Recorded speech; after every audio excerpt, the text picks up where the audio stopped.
I don't remember any of it. You don't remember? For you, the day bison graced your village was the most important day of your life. But for me, it was Tuesday.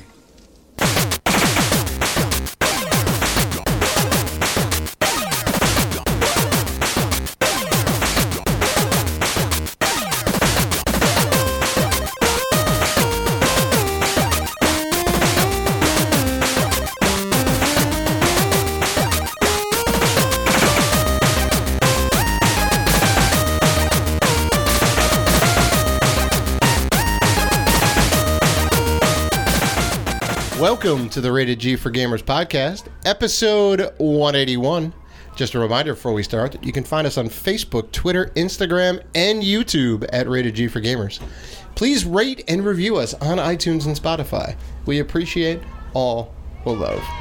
Also, we have our giveaway going on for August. You have until the 31st of this month to enter to win one copy of Control on the console of your choice, either PlayStation 4 or Xbox One.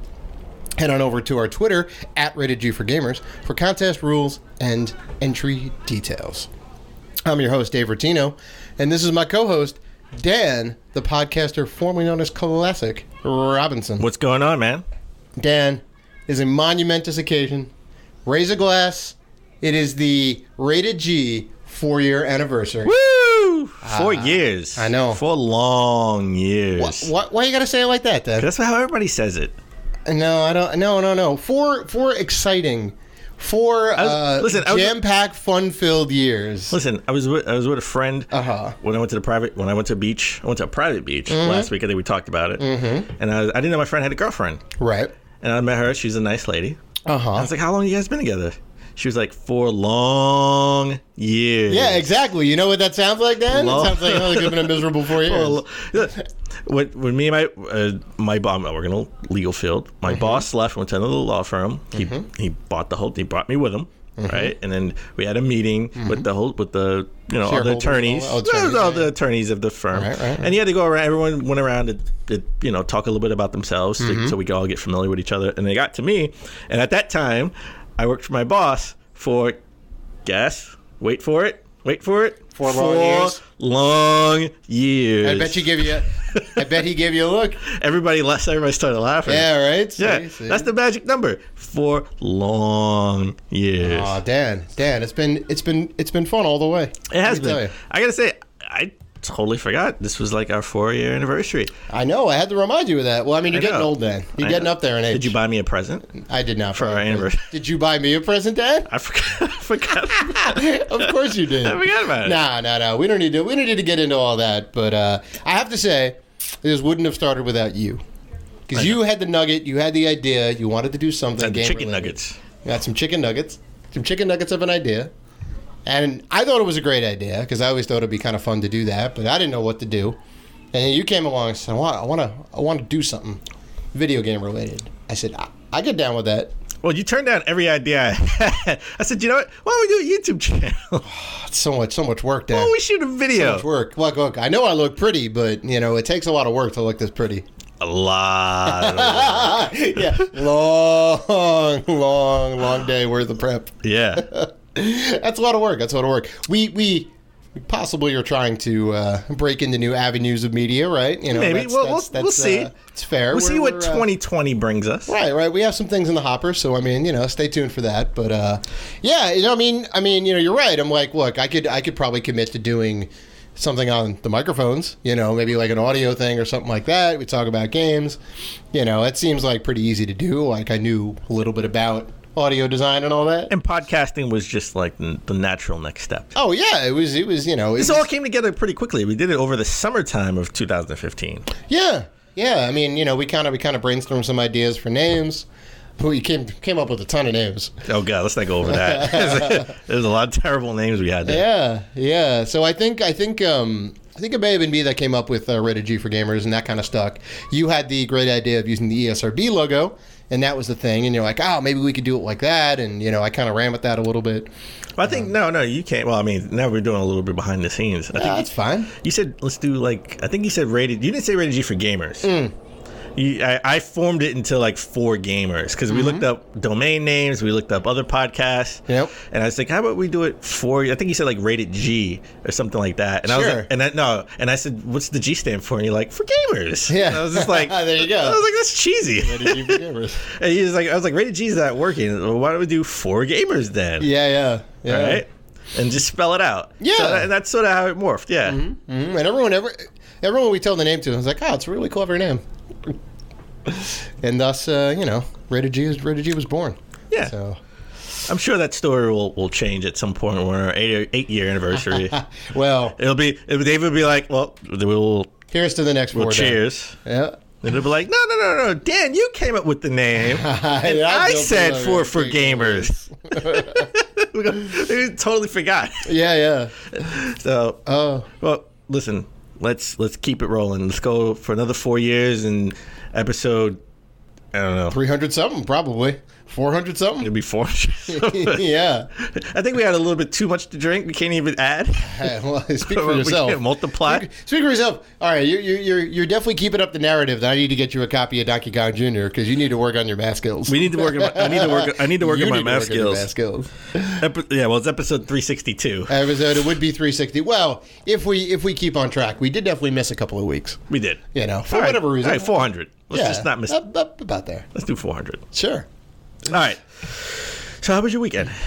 My weekend was good, Dan. It was my weekend was spoiler. It was jam packed full of pickups. Nice. I will say that. All right, we'll talk about that later. We will. It was good. I was pissed. Okay. Because I missed the news about Spider-Man leaving the MCU. Oh my God, Dan! This was. I was working so much. I had a long week. I was working lunch. I didn't really follow what was going on.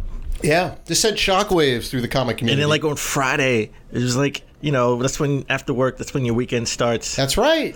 You want to relax. You want to chill. I'm having drinks, and everybody's like talking about Spider-Man. I was like, what are you talking about? And it was like, Spider-Man's not an MCU? What? Sony, are you stupid?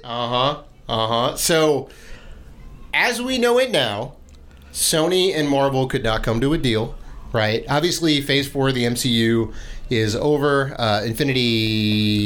Endgame, right? Infinity War and then Endgame. Endgame closed out that chapter of the MCU. So, Phase 5, I think, is like forthcoming now, right? It's going to be a whole new thing and whatnot.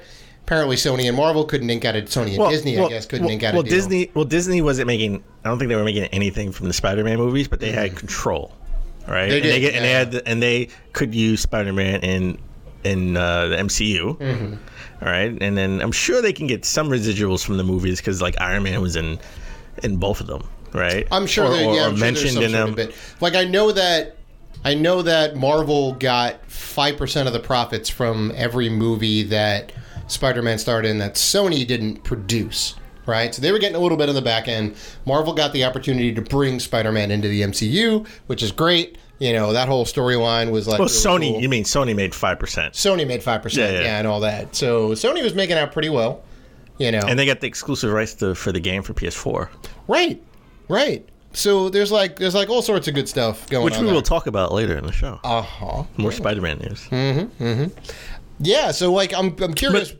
But as of now, this was earlier in the week, which I didn't even know. Right. I know I was hiding under a rock. I didn't even know about it. But now it seems their rumbling is that there could be a new deal in the works where they can have Spider-Man and Venom. Because remember, Marvel couldn't use anybody other than Spider-Man in the Spider-Man universe. Right.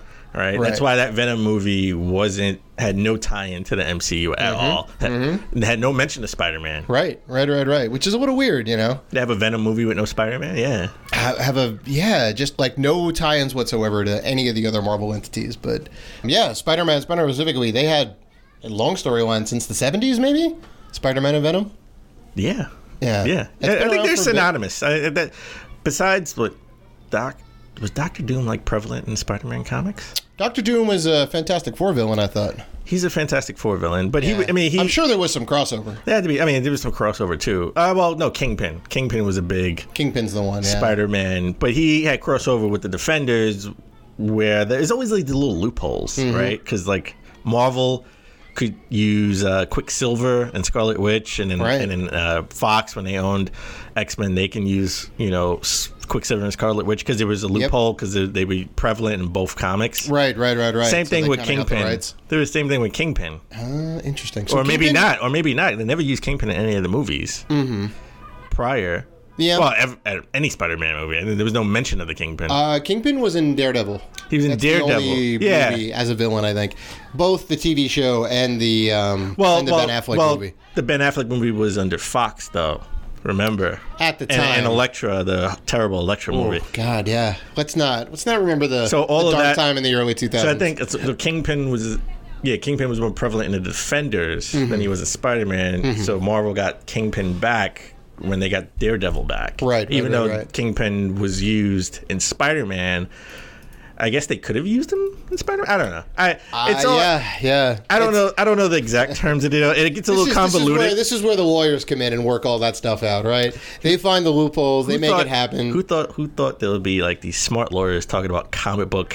Who's using comic book characters? Right. I got a whole binder full of comics. Look, listen, I did my research. All right, I read all of Amazing Fantasy. Here's what's going to go down. So hopefully by the next show, all Spider-Man will be back. Yeah, into the fold. I think maybe Disney did this so Sony can get some bad press, right? Because everyone blamed Sony. Like there was no blame on Marvel. Well, Sony had the better end of the deal, right? And it also made the Spider-Man movies. All of Spider-Man's appearances in the MCU did nothing but bolster Peter Parker's representation, his place in the zeitgeist, right? Everyone knows about him. He's like the number one, he's the number one superhero, everywhere. Everyone's like, yes. So when new Spider-Man movie comes out that Sony produces, you have the giant hype train behind you. Like, why not? You know what? Disney, just pay $2 billion. just take them, bring them in. Just bring them back. Make a deal. Say, look, $2 billion, and whenever we make a Spider-Man movie, we have to use, or anybody in the Spider-Man universe, we have to use Sony Studios. Right?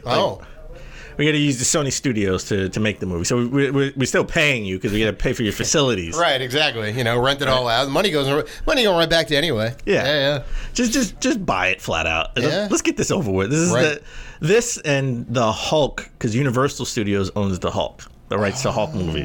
Well, to the Hulk movie, but not the Hulk in the Avengers. No. Jesus. They own the rights to a standalone Hulk movie. Right, which is why there's never been a Hulk movie. Yeah, essentially. Because they don't. But you can do Thor and Hulk, because that's like an Avengers team up thing, and that's okay. Yes. So.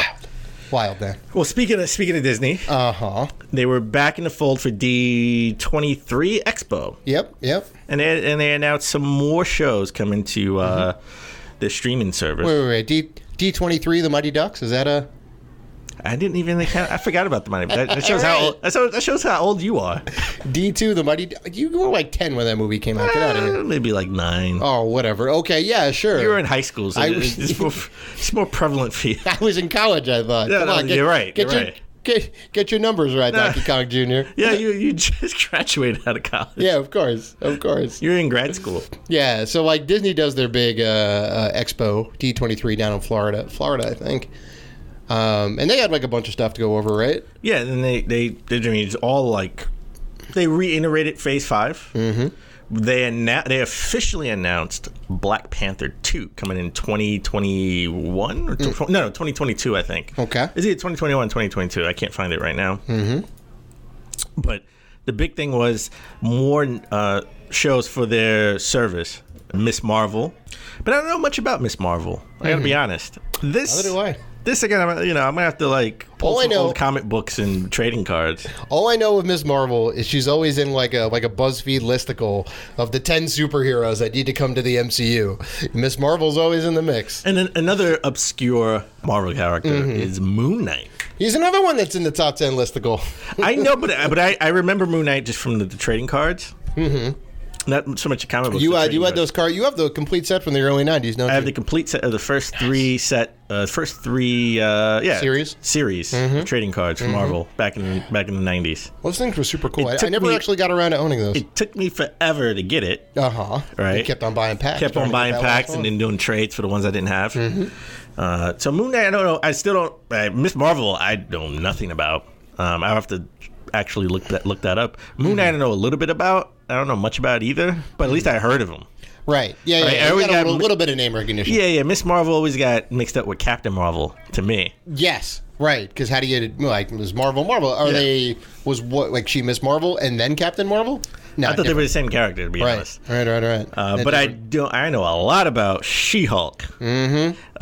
Jennifer Walters, that's the cousin of Bruce Banner. Interesting. Who accidentally got hit with gamma rays, but she didn't. She turned into this big, hunky, powerful green woman. Yeah, she was the female. But she was never. But she was never like the Hulk. Like Bruce Banner gets mad, he gets angry. It's his anger that takes over, so he's not really thinking straight.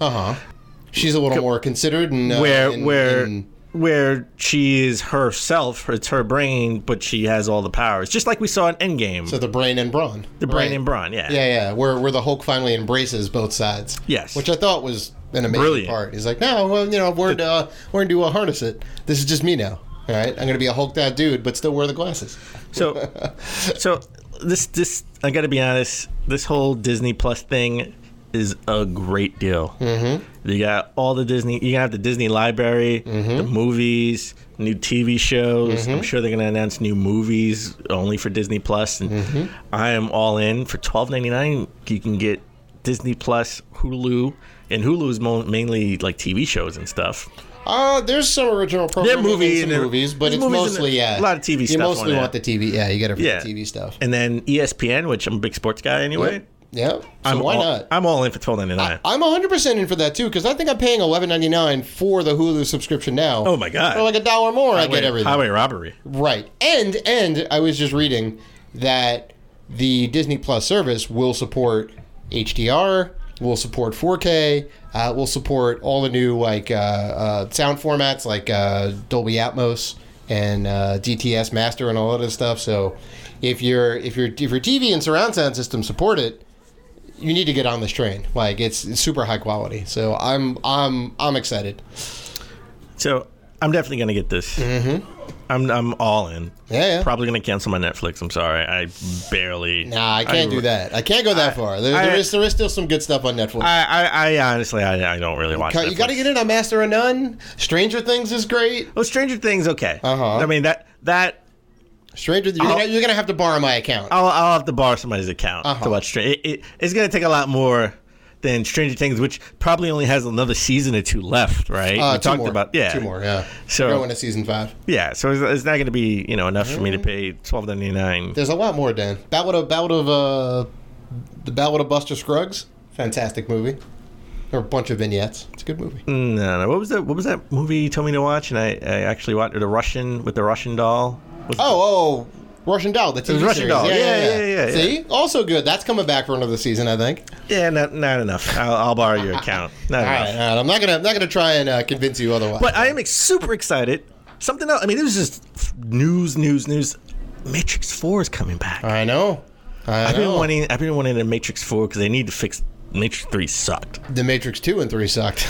I loved Matrix 2. You know why? Because finally I got to see he's Superman. He's essentially Superman. Yeah. That's what I want to see. Yeah. I want to see him. I want to see Superman. I want to see Superman just kick ass. The first movie was perfect. It had the story arc. It went through the thing. It turned out he wasn't the hero. Because he was trying to be, he was getting his butt but then it just didn't resolve properly. It went all over the place. No, I'm okay with. I was okay with 2. I didn't like the ending of 2. Right. But 2 as a whole, before they got to the architect, it got so confusing and so convoluted. Before they got to the architect, I was all in. When they got to the architect, and it was like you're like the 50,000th version of Neo. With decision will you pick? What if I do both? Yes, that didn't care for. Right. No. And then, but you were fine with the big rave and Zion and all that. Yes, you were. Huh? Yes, I was okay with that. And then the third one was mostly in Zion. It wasn't really. It was. Yeah, it was all out of the Matrix. And it's like, well, how does he have powers outside of the Matrix? Well, how about they just call this Zion instead of the Matrix? I don't know. But I'm all for it. This is. We'll see what happens. I mean, look, if they're doing a Matrix 4, they believe that there's a want for this to come back, right? Which means they're going to do another trilogy. It's been like 15 years. There's no doubt about it. Well, Keanu Reeves is attached to it again, right? I don't know anybody else is attached yet, but Keanu Reeves is like... No. It was Keanu, it's the love connection. Keanu Reeves and... Carrie-Anne Moss. Carrie-Anne Moss. Okay, She signed back on. Right. Lawrence Fishburne... He's the one that I don't may think or may not come back. Right. I don't know if they have a story for Morpheus. It's been so long. It's been 15 years. We were at Circuit City when this came out. Oh my God. Well, when Part 3 came out, yeah. Yeah. Well, I was you were at Circuit City when Part 2 came out. Maybe I was still living at home. I got to see Part 2 for free because the security guard. I used to hook him up with discounts. Mm-hmm. I used to give the security guard the movie security guard my discount. Nice. So he got me in to see. Now, I got to see it day one, so I was in the front row looking up, like, oh my God, Neo's head. What is he doing on the other side of his screen? But I got to see it though. But I'm telling you, mark my words, they're gonna put a ton of money into this. Well, you're gonna see they're gonna leave it a slight cliffhanger where it can end it or they can continue the story just to see how it goes. There is definitely a possibility that they don't continue it, right? You're right. If it doesn't do well, then they're just gonna like cancel it, and then it's like, okay, 4 is its standalone thing. But yeah, I'm pretty hype. So Dave, this is the last week of August. It is. Let's talk about the big notable games coming out in September. And I got to tell you, I was trying so hard for the summer not to buy every game. Are you taking out a loan now? I may have to because there's a lot of things coming out in November. Step into the banker routine now. I got you. All right, you gonna give me a loan? You gonna buy all these games for me? I got you. Yeah. I mean, you're paying back with interest, but I got you. Well, let's get the big thing out the way, and that is the Nintendo Switch Lite. There it is. There we go. That's coming out November 20th. That's hardware. We have no other new hardware coming out. They got 3 different colors. I may or may not get it. I was just going to ask, Dan, for the man who gets everything, are you going to pick this up? Because it's not a video game. It is a piece of hardware. It is like $200. I may get the gray one. I may get the gray one. Even though I want to hold out for the Pokemon one. Pokemon one looks better, in my opinion. It reminds me of the Super Nintendo. Pokemon one does look very good. But I know people calling it ugly online. They don't know what they're talking about. They don't know what they're talking about. They're colorblind. I mean, would you get it and use it, or would you get it and like keep it on display? I would use it. You would? I would use it. 100% you put the old one up on display? No, I would use both. Oh, you would? Yeah, I would use both. Interesting.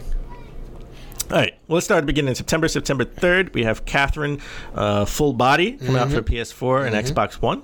I hipped you to this game. You did. This is the sequel to what's the first name? It's not the sequel. No. It's like a deluxe special edition. Yes. Yeah. So it'll have some extras. Full body, Captain Full Body. Full body. Yeah, not half body, not her leg. Yeah, I trust me. I am not going to try and explain the story because it's bonkers. But man, is it a fun puzzle game? Is it more bonkers than a Matrix story? It's up there. It's certainly up there. Which one is more convoluted? Matrix? That's I think that's up for debate. September 5th, we have River City Girls. That's right. The girlfriends of the River City Ransom dudes, I forget their names offhand, their boyfriends get captured and they have to go find their boyfriends. Yes, this is the princess trying to find Mario. That's right. Essentially, that's right. It's a little bit of the role reversal. I'm definitely all in. You get this limited run. This is a limited run. I don't think it's a limited run special though. I don't think they're only ones. It may not be exclusive. Yeah, I think they just dropped it last Friday. No. They dropped it in a website coming soon. Oh, the website. Because it's coming out September 5th. Yeah. Coming to PS4, Xbox One, Switch, and PC. And yes, just by saying that, duh, it's not just limited run because how is it going to be on Xbox One? And they don't. That's right, because they don't do Xbox One games yet. Yeah. So there you go.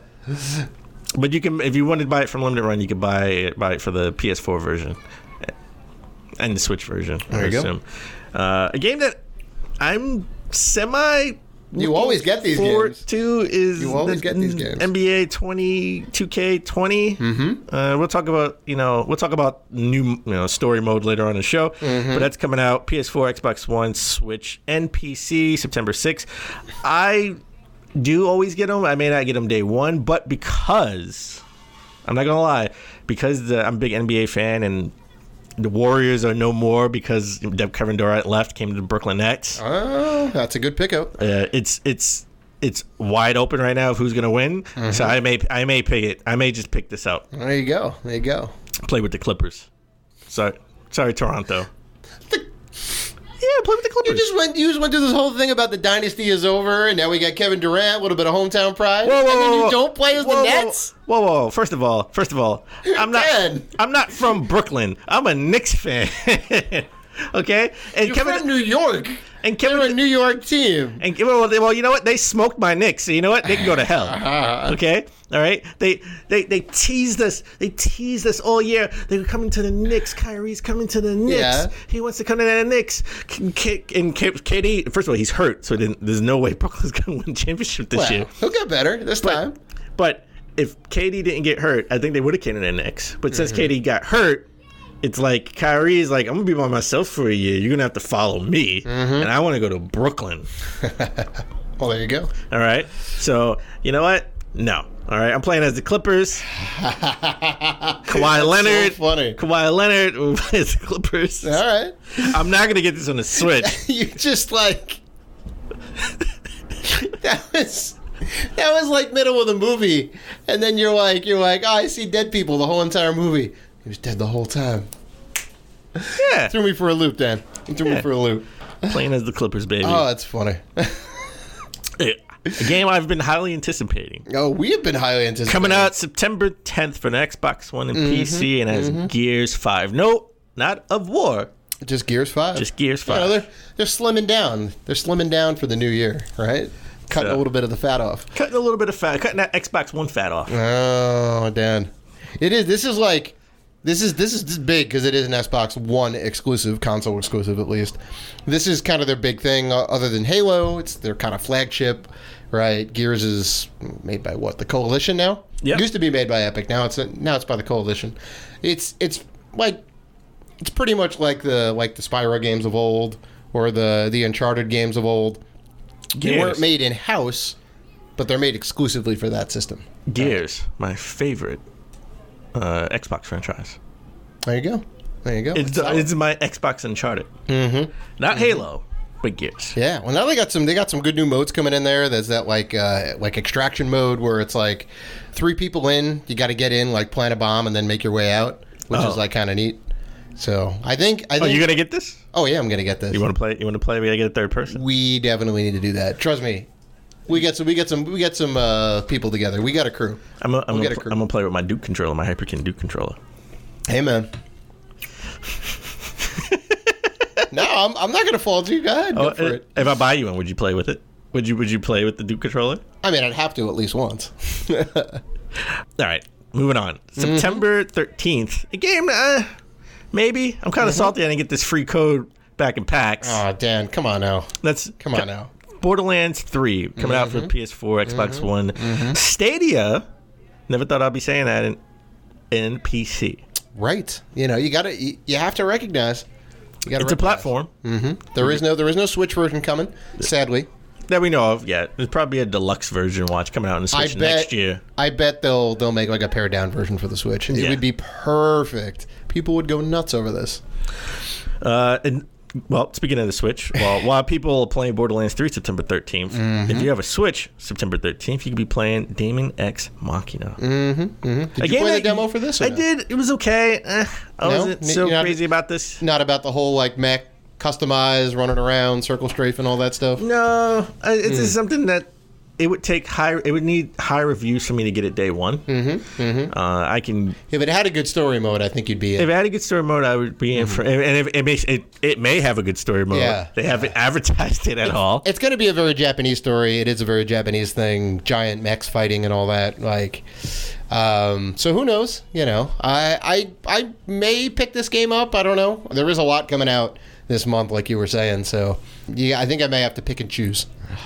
Yeah, this is bargain bin for me. Bargain bin. So if it's like $20 in 10 years, because Nintendo games never go on sale. Well, I don't think this is a full price $60 game, is it? I don't know. I don't know. Maybe it's $40. I'll pay $25. I'll pay $25. All right. Well, I'll pay $25. This is I wouldn't hold your breath. It would be to me it's day one, bargain bin, or not at all. I see. So any scenario.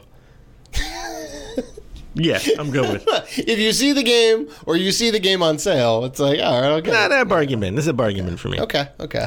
All right. Game that everyone is waiting for. Everyone. The Legend of Zelda Link's Awakening on the Switch, September 20th. Oh, you were 100% right about that. This is 27. No. I don't know. 20. Get your Donkey Kong math on. What are we trying to calculate? 20. Yeah, because it came out in 92, right? Pretty sure it came out in 1992. 27th anniversary. Be 27 years in the making. Ah, 27 years in the making. It's old enough to go to the strip club. Yes. Take it to it. You're not wrong. You're not wrong. Take the game to Atlanta. Link's going with those dollar rupees. There you go. That's funny. Take it to the strip club in Atlanta. Well, I mean, technically they made the Link's Awakening DX, right? With the extra dungeon. That came out 95? Game Boy Color, maybe? 95, no, I 96? think it was like 98, 99, maybe? Even further. Oh. Yeah, I think a little bit. They added the extra dungeon. I think it was Game Boy Color compatible, if I'm not mistaken. Yes. That game is way up in price. Very hard to get. I have that. You do. I figured. I was just going to ask you if you had that game. I have that game. So you have the original and you have the DX version, I Correct. think, right? Nice. I don't have either. I'm going to get on that. So we're all looking forward to this game. The only question about September 20th is, will I get a Switch Lite with? You're going to have to stay tuned to Rated G to see. I don't know. Next, September 24th, Contra Rogue Corps. Coming out for PS4, Xbox One, and the Switch. Probably going to be a hard pass for me. Wow. Dude, the art style was weird. It is a little weird. Yeah, it's very weird. I need something to play on my Switch Lite. I mean, if I buy the Switch Lite, I'll buy The Legend of Zelda. Play the good game, Dan. I'll play that on my day one Switch. Oh, I see. So I can play it on a TV. You got to have different games for different systems. So I can play it on makes TV. Sense. I'm not going to play Contra Rogue War Corp on TV. No need. You don't want to blow those horrible graphics out. I don't. Yeah, I'm telling you, I think we both had the same reaction, and the internet too. I always find myself defending things that are just terrible because I don't think it's that bad where everyone was like, no, it's not. It's not terrible by any means, but it just feels out of place. I feel like it's Contra meets Twisted Metal because you got some weird characters in there, right? You got some, is it a pig or something like that? Yeah, they do have some weird animals and whatnot, and they have done that before. Contra Hardcore for the Genesis had a wolf character you could play as part of your team, which was weird, but it worked. Did it really though? Did it really work? Yeah, that game is great. Look. When the Genesis Mini drops, which is also coming out this month, I think of September, right? Yes. It'll have hardcore on there. Play it because there's a lot of really good mechanics. Oh yeah, that's right. Genesis Mini. It's in September. Totally forgot about that one. The other piece of hardware. The other piece of hardware. I totally forgot about that one. I got you, Dan. Oh wow, and I pre-ordered that too. Well, it would have just came and I'd be like, I got the Sega Mini. Nice. Another game coming out, Code Vein, coming out for PS4, Xbox One, PC, September 27th. I would have gotten this game if it came out a little earlier, but it's coming out in September. It's coming out in the middle of the this is the holidays. September is the officially start of the holiday season. Oh, it's Christmas one. It's Christmas. God, it's just. I have to, Dan. It's just Christmas. You know how much I hate GMG. It's just. I have Christmas. to call this Christmas one. It's just Christmas. There's no one. There's no one. It's there's just a Christmas. part 2. There's no Christmas. What do you refer to in the Back to the Future trilogy? There are 3 movies, right? Uh-huh. If you want to talk about one of the movies, how would you reference the first movie? Back to the Future. Which one? 1, 2, or 3? Which one are you talking about? The first. There you say go. one. And it's number 1 in the that? first Back to the Future. Yeah. No, you know what I'm going to say? It's not Back to the Future 2. It's not Back to the Future 3. Yeah, you're dancing around. You're dancing around it, Dad. It's not Christmas one. It's just Christmas. It's the first Christmas out of 2. All right. No, you're with me. You're with me. That like there's Christmas. You're with 2. me. That March is like a renaissance, and there's Christmas 2. It's now. Yeah. The spring. Right. From March to like end of April is like brand new like resurgence of AAA games that was normally like bargain bin shovelware that didn't make the holiday season. Or games like Code Vein. They're taking it back. Well, there you go. This game should have been delayed until 2020. Oof. January, maybe. Even December. Yeah? You think it's going to get gobbled up by everything else? September is going to get forgotten. No one's, no. You may be right. I mean, it's a pretty jam-packed month. And next month is going to look pretty good, And then too. sometimes people put it out knowing that it's going to die. Mm-hmm. I don't want to say die. I guess it's a little bit too harsh. Knowing that it's probably not going to sell as well because maybe Black Friday, it'll be on people's radars when it's a little bit cheaper. Yeah. You can put it on sale, mark it down a little bit. Yeah, and that's when I'll be picking the game up. Understood. And lastly, we have Dragon Quest 11S for the Switch coming out September 27th. Yep. Look, it's coming out the same day. I know. Code Vein. I know. Out of the 2, you got to get Dragon Quest. You got to get Dragon Quest. I'm not going to get either. Not a big Dragon Quest fan. You're not an RPG guy. No, RPG guy. It's all you. Although it is a very good game. It's really good. I love it. The fan service is on point in that game. Yeah. So Dave, I know you got a bunch of pickups. Oh, I did, Dan. What kind of pickups did you? Oh, wait. You know what? Let me go first. Oh, please, by all means. Let me go first. Let me talk about my pickups because I know you got monster pickups this week. I did. Compared to me. I did. Compared to me. So I picked up Wolfenstein Youngblood for the PS4. Yep. It was there. It was. I knew you were going to get it, Dan. It's $29.99. I knew you were going to get it. It's $29.99. I said it when you said, I don't know about this. I don't know about this. These RPG mechanics and the whatever else. You know, get the chocolate out of my peanut butter, and yet here we are. I'm chocolate in my peanut butter. They go together like Reese's Pieces. That's right. It's delicious, Dan. I'm just or saying. Reese's peanut butter cup. No. But I mean, like seriously, you weren't crazy about the mechanics, this and that. Saw it in the store. You're like, you know, well, what? I played the first mission. I don't know anything else. I don't want to talk about. Yeah. I don't want to really talk about it. I can't really give an opinion on it. Right. I just lost for the first time, and to be fair, I put it on like at 1 o'clock in the morning, so I didn't want to be up all night. I just wanted to try it. Drive Club VR, nice. PS4. It was like $10 at Best Buy. So you know what you have to do now. You have to dust off your VR helmet. It has dust the cobwebs off. It has that old dust on it. That's right. Right? That's right. Like it has new dust accumulating on top of the old dust. So when you wipe it the first time, you only wipe the new dust off. You got to scrub it. It's Wolfenstein, the old dust. Yeah. It's been on there for a while. Yeah. You got to really get in there and scrub it down. I don't think this is the game to get me to unscrub. I mean, for $10, I don't blame you. They need to be wireless. Come on, the next one needs to be wireless. I'm sorry. That'd be Pick nice. up and play. Pick up and play. And lastly, I picked up Guacamelee 1 and 2 collection on the Switch.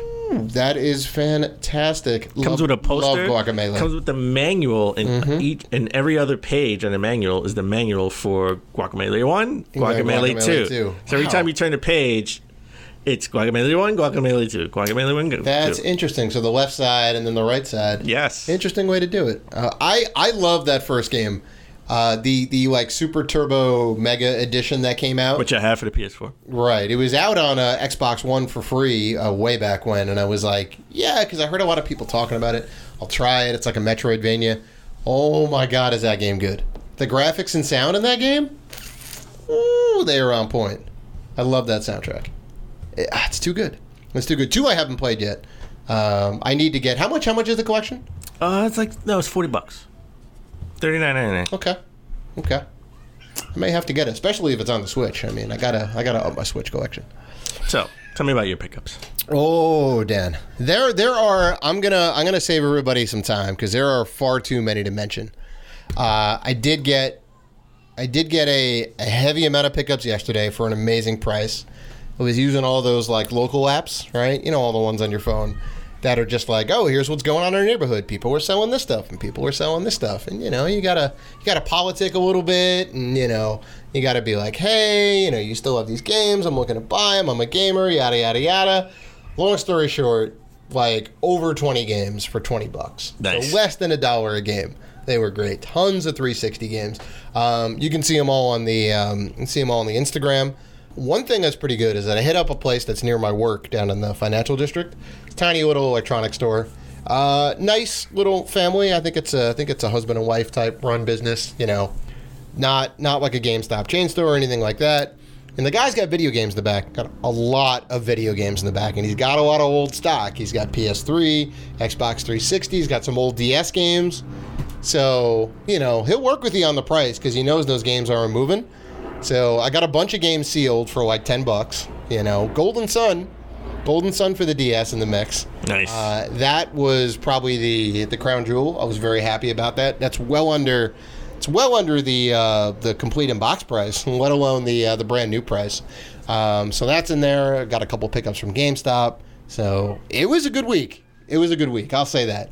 Nice. Man, you got that Halo 1. You got that Halo 1 Game of the Year edition. I do have the Halo Game of the Year edition, which is nice. It's nice to see a original Xbox game actually be good and sell over 1 million units. All right, so we're not going to talk about this anymore. You guys can't see it, but Dan's face just turned stone. All right, so we're not going to talk about your pickups anymore. We're moving on.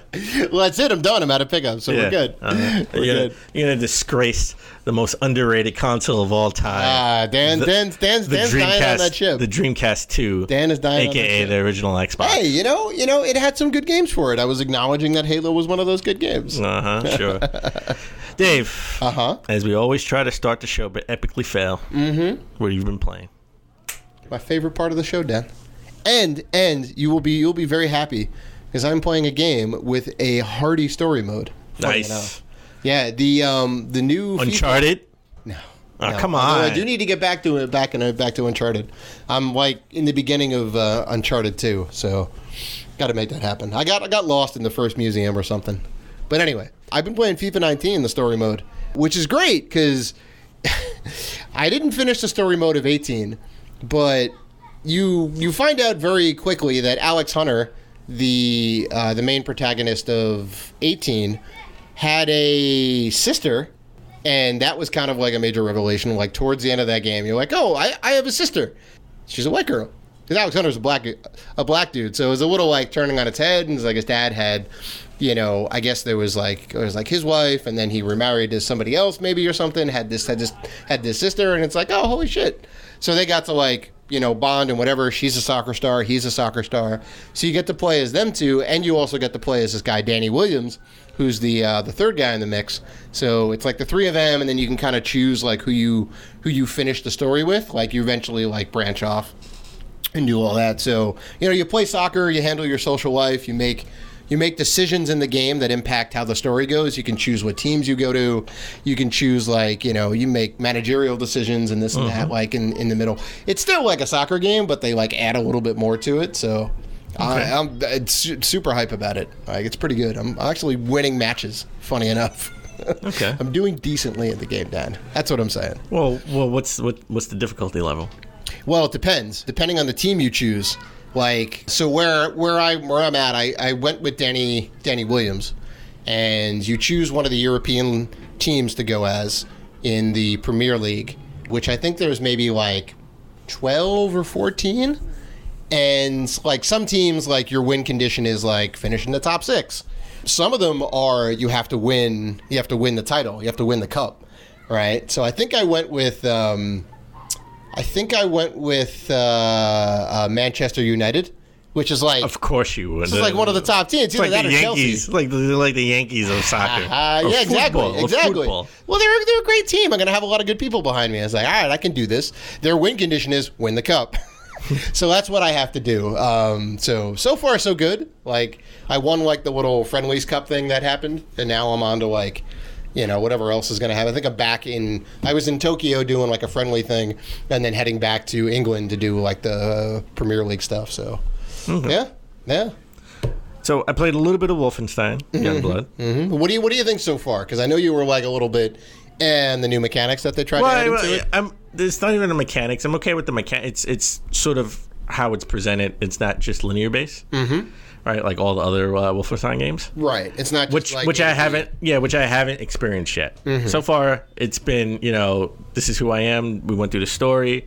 The twin girls have two completely different personalities. Oh, nice. And you can sort of shape whichever girl you pick. You can sort of shape her out. Like what suit she's gonna have. Sure. What's her gonna be her main weapon or default weapon, and what type of style she has. Right. Mm-hmm. The mechanics, the shooting mechanics are on point, like all Wolfenstein games. Yeah. I think it's interesting. It's really made to be a co-op game because the AI could be just like terrible. Mm-hmm. Right. Like I'm like where's the sister? And I don't know she's shooting people from somewhere. I don't even know where she is. All right. So we can't coordinate. So I think what you're telling me is I need to pick this game up so we can go for the co-op. PS4. Yes, you got to pick it up for the PS4. Right. I'll make that happen. It's only $30. Yeah. Because I died. So again, it's just like any other, like the Division. Like you get, like if you get shot and you're down, the other person has to come find you and respond to you, right? Or you can just bleed out and die and come back and then start the mission over again. I guess. Yeah. So, I just died the first time. Again, I opened this game at like 1 o'clock in the morning, so I just went through the first mission. Mm-hmm. I would have beat it, but I made a stupid move and just went in like guns blazing, and that was a terrible move. That's a Dan Robinson staple. That is a Dan Robinson. Yeah. The way to win the war is just go in guns blazing. Go in guns blazing and let God sort them out. I forgot what TV show I got that from, or what movie I got that from. Yeah. So yes, you got to get it for PS4. Mm-hmm. I've been playing Knack on PS4 also. I'm gonna power through this game one day. Oh my god! It's not that long of a game, Dan. You can make it happen. The save states suck. Okay. I told you about. I've been complaining about this game for like 2 years. I know. Save states can make or break a game, right? If they're too few and far between, if there's not enough of them, it can be a bad time. If you have to go all the way back, like way too far back, like brutal NES style, like back to the beginning. Well, you don't go back to the beginning, but like you go far enough. Let's say it's a problem. Let's say there are 6 acts in this chapter, right? And they only really save until you get into the middle. Right. So it's like a midway checkpoint. Like a midway checkpoint. So if you, like you got to get to checkpoint 4 for it to really save. But if you make it to checkpoint 3 and you die. And you spent so long trying to get to checkpoint 3. I understand. It takes you back to the first one. I understand. I rage quit. I was like, I can't do this anymore. I have a tip, Dan. I have a tip. It's a pro tip. It's a game pro tip. Just play Knack 2. No, which I have. No. I don't want to play Knack 2 until I beat. No. Because you definitely got to finish it. No. Pro tip. Game pro tip right here. All right. Bad mic on the mic. Oh, shut up. I'm going to give you a little pro tip, Dan. A little secret here. Get good. No, just take 6 years like you did. Listen, I got good, all right? I eventually got good. And and it was 4 years, by the way, and I beat Batman. You know what? I'm not going to play Legend of Zelda. I'm not going to play Gears 5. I'm not going to play Pokemon. I'm not going to play any of it. I'm not going to play Luigi's Mansion this year. You're just going to play Knack. I'm just going to play Knack. Hey, man. Hey, Rob. Hey, Dave, what are you playing? Legend of Zelda. What are you playing? Knack. Because Knack is just that good. That's why. All right. Hey, whatever brings you joy. I've been playing a little bit of Little Big Planet for PS4. Mm-hmm. So, trying that out. Never really played. Well, Little Big Planet 3, I should say. Third one, right. The third one. They did like a remaster. The remaster came out for the PS4. Yeah. I actually have it on PS4. I don't have the physical, but I have it on PS Plus. Wow, interesting. I queued it up like long time ago. I just never played it. Let me go ahead and crack into this. Yeah, no, it's a pretty good game. I played first 3 levels. But on the go, I've been playing Sly Cooper. The first one on the Vita. Oh, nice. And I've been playing Guacamelee 2 from the Guacamelee 1 and 2 collection on the Switch. Nice. Really good. You got to get this. I know. You're right. I do. Because I love the first one. Got to get this. Yeah. You can fight as the chicken. Yes. Part 1, you can only turn into a chicken to get through some puzzles. Part 2, you can fight as the chicken. Which... That's all I need in a game, Dan. I'm not gonna lie, it gets a little. It's doing a little puzzles. It gets a little. Oh, I know. It's a little tough. I know, especially as the chicken. Yeah, the first one had like this separate area that was like all just challenges, and they went from like bronze to gold or whatever it is, and I got through maybe like half those challenges, and I just I rage quitted. I'm like, I can't. You know what, Dave? Mm-hmm. Gamer tip for you. Oh, see, here it comes. Go ahead. Just get good. Just get good. You know what, Dan? What are you playing? I'm playing Zelda. Yeah. What are you playing? Guacamelee challenges. 4 years later. Hey Dan, how was your Thanksgiving? It was good. I'm playing Jedi Fallen Order. I'm eating turkey. Dave, what are you doing? Playing Guacamelee 1 challenges. Trying to get good. Yeah, you know what? I'll get there. Don't worry. I'll get there because I'm committed. Yeah, okay. All right. Now, last but not least, I've been playing a heck of a lot of Dave's favorite game on Dave's favorite system. Super Mario Bros. 3, the greatest game of all time. Wow, Dan, I can't believe you came around. Yeah, no, we're playing the original Fable on the original Xbox. Now, okay, to each his hating own. on this game, man. Have you? Well, it is quantifiably a bad game. It is not a bad game, and you know why? You know why I've been playing that? Just because you have been bad mouthing it, so I had to boot it up. Okay. It definitely has some good elements to it. I'm curious. Have you beaten the game before? No, I have never beaten it. Okay, it's worth it's definitely worth going through to check everything out. Like, it does tie up the story kind of nicely. So, well, I haven't beaten it, and you've been bad mouthing it so much, and I haven't played it in so long. So I had to go back. Going back to old games is kind of tough, but you know what? Mm-hmm. It brings me nostalgia. Well, there you go. It's not that bad. Whatever sparks joy, Dan. It wasn't that bad. Right. Whoever sparks joy. I just remember the thing I remember, we had big feet.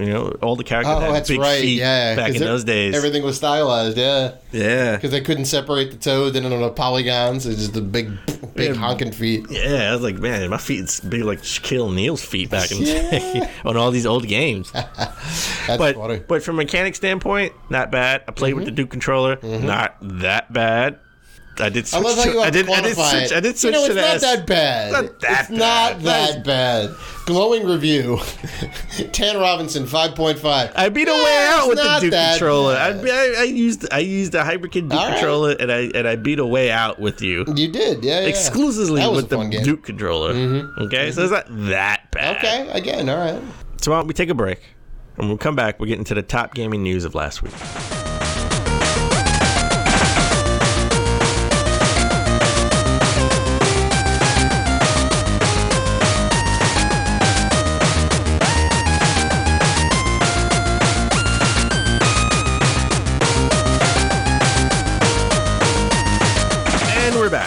All right, let's get into the top gaming news of last week. We have to start with Sony.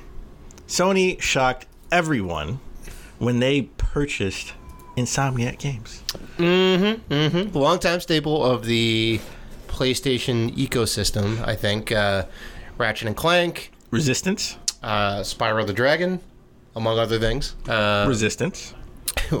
Resistance, yes. Yeah, you keep ignoring. I mean, Resistance was a game. Resistance was good. Resistance was a game. Resistance was good. All right. It was a good game. Was it as good as Gears of War? It was up there. It was a top PS3. I saw you roll your eyes. It was a top PS3 franchise. Yes. PS3 franchise. Yeah.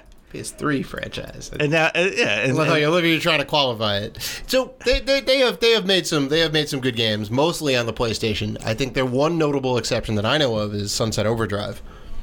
Well, that's the big question. Rewind. Let's rewind. Before we take it to Sunset Overdrive, I want to say it's about damn time. Well, right? Yeah, they've made so many Sony exclusive games. You would have thought we thought they were a first party game, right? First party or studio, at least like a second party making games for Sony. But yeah. I mean, Twisted Metal too. Wasn't that their franchise too? Twisted Metal. No. Insomniac. No, I don't think it's... No, Insomniac didn't make Twisted Metal. I don't think so. No, maybe not. I wasn't a big Twisted Metal fan, so I don't really have... I have nostalgia for the first one just because... It did, I had it on a demo disc, and I got the first game, but I never played any. I never played Twisted Metal 2, 3, or Black. 2 is good. Black is good. Yeah, but I had they made. I mean, look, Ratchet and Clank was only for the original Ratchet and Clank was PS2. Right, and you got Resistance. And I don't PS3. think they made any Ratchet and Clank games for any other non-Sony systems. I had to think about that. Maybe there's a Ratchet and Clank for. No, you're right. Like the GameCube or Wii? No. It was all on PlayStation systems. Definitely wasn't on an Xbox. I'll tell you that. No, 100% wasn't on Xbox. They beat Spyro the Dragon. Yeah. Right. Yeah. And they made Edge of Tomorrow. That That was like a game. Tomorrow. Yeah, that was. I mean, like Live, Die, Repeat. The movie. But that was with, the only non PlayStation games they made were Edge of Tomorrow. That was the Tom Cruise movie game, No, right? it was for the Oculus Rift. It was like a VR game. But surprisingly, it should have came out on PSVR. But it was tied into the movie, right, or no? No, I don't think so. Oh, all right. And then they made Sunset Overdrive. Sunset Overdrive, yeah, which is great. Now we spoke about this maybe a year ago or something like that around this time about Sunset Overdrive. I think they were saying they can, not even just a Sunset Overdrive 2, maybe like a remaster or something. A remaster for next gen or something like that, or maybe bring it to the PS4. So I think the exclusivity part is over with Sunset Overdrive at this point. Because unless Microsoft owns the publishing rights. I don't think so, because I think it's over. Just like Alan Wake, right? They own Alan Wake full on, right? That studio owns Alan Wake now. That the time has lapsed, and Microsoft hasn't re-upped it. So they can put Alan Wake anywhere. So what you're telling me, Dan, is that the exclusivity for this game is Overdrive? Oh, get out of here! Get out of here! I was really looking. I was sitting here like, you sound so profound and so serious. No, get out of here. I'm sorry. I had to. I could not. Anyway. Well, we all know they're gonna make it a new Spider-Man game. Spider-Man 2 is happening for PS5. First game is probably 2021. They could be making a new Resistance game, or they could be making Sunset Overdrive 2. They gotta have different games in the catalog. That's the game they got to do. They gotta have different games in the catalog. Sure. Sunset Overdrive 2 2022. Sure. Brand new Spyro game. Well, Activision owns the rights to Spyro. Oh, right. So, yeah, that wouldn't necessarily work. No, unless they paid and got the IP back. But I don't think Activision wants to let that or Crash Bandicoot go. Probably not, no. They're not going to let them go. All the remasters and remakes are making them a shit ton of money. Of course. It's nostalgia's high, man. It's the PlayStation 1 and 64 nostalgia era, right? All the kids that had them when they were kids are now in their early mid-20s. They have disposable income. They say, I remember that game from my youth. That game was awesome. Oh, here, you can just play it on a current console for $30-$40. And hopefully all the games will be on the disc. Well, if you played Sunset Overdrive, and I think I talked about this time last year in September when Spider-Man came out, I said, if you played Sunset Overdrive, then you have a feel of how Spider-Man feels, right? Because that whole traversing through the world of Sunset Overdrive just felt so good. I mean, you had to get used to it because you're sliding on rails, but it was. Think about it. If you never played think of playing Spider-Man and Tony Hawk all in one, or Jet Set Radio. There you go. One of my favorite franchises of all time. All together. Just that whole slider mechanic was awesome, and swinging. It was really good and really natural. Yeah. I love that game. So I'm sure they used some elements of Sunset Overdrive when they made Spider-Man. Of course. 100% they're making Spider-Man 2 for the PS5. And that, speaking of the PS5, there's everyone's going crazy over this patent design they found online for a PlayStation console, and everyone's thinking it's the PS5. It looks, the schematics are crazy because it has vents all over and all these ports and a V-shape thing in the middle. Yeah, it looks like one of those sci-fi Star Destroyer ships from whatever sci-fi franchise. Star Wars. Yeah, it's way too futuristic, or Star Trek or something. Yeah, Battlefield Galactica. Battlestar Galactica. Battlestar Galactica. Or Battlefield Earth. Take your pick. You know what? I'm putting the two worlds together, baby. Oh boy, I'm putting the two worlds together. Well, this thing looks like a horrible mess, but. Again, as we all know, that dev kits never look like their final product. They're always just ugly boxes or some sort of mismatch where they can just shove parts in and they can say, we think we're going to hit this spec. Here's what you have to work with. It's always overly done, right? You have so much more RAM and they give you a lot of hard drive and all that stuff. They give you a lot of specs to work with, and they said, this is what the next generation is going to have. But they give you they give you so much to work with, so you can, you could speak more to this than I can, because I'm not a developer, designer, coder in any way, but Right. they give you too much to work with, so you can overdo it and work and dumb it down a little, right? For whatever console. Yeah, I mean, I guess that's right. I mean, it's the thing of it is that it's not an accurate science. You do want a little bit of extra overhead, but that also means that you don't necessarily have like a ton of time to do like the optimization, make sure that it like runs right, because they don't have the actual hardware ready till like maybe a month or two before like they need to go out, and then they just ship them, right? And they just kind of run them out. So I don't know when the development studios get the actual kits to like do their like final testing on, or if they even do for like launch titles. Like obviously Sony in-house will have them, and they get like kind of the benefit of like, well, we're producing the damn console. Whatever first party games we put out, like they should be the best because they have like the first run of the hardware. And I think that's partially why the first run games are not that great. They're not like, they don't visually necessarily push the boundaries. They're not the most optimized because like it hasn't been out in the wild that long. People don't know how to harness the power of it, how this architecture works. And, Well, let me ask you a question. yeah. Obviously this is sort of a dev kit. We'll get into that in a second, but Sure. why would it have so many ports? That is, I don't understand why it has so many vents. Like if you look at all the designs of dev kits in the past, they always have 1,000 different vents, cooling systems, and I can understand that because it's so powerful. They make it more powerful than the actual system will be. Yeah. And they would optimize it for the best possible use, so they have to cool down. But why would it have so many different ports? Why would a developer need like 7? I could see a debug port, but why do they need like 7 HDMI ports or 7 USB ports? I mean, the USB thing is like all the peripherals and whatnot. Obviously, for like controllers, you want to keep them hardwired while you're doing the testing and all that, because maybe they don't necessarily have like the wireless connectivity ready yet, or maybe it's like they're still kind of speccing it out, or it's a little bit buggy, so you want like an accurate connection. I could see that, and they probably have other equipment that they can hook up to it. Maybe like an external hard drive or, some sort of like large storage or whatever that they can like pull files and push stuff to. And the one thing you don't want to have is not enough ports. They overly do it. Well, yeah, exactly. They give you as many ports as you may need. Right, exactly. Like, on like the final model, there may only be like 2 USB ports or 3 USB ports, depending on how many peripherals they want you to be able to hook up without like buying a giant splitter.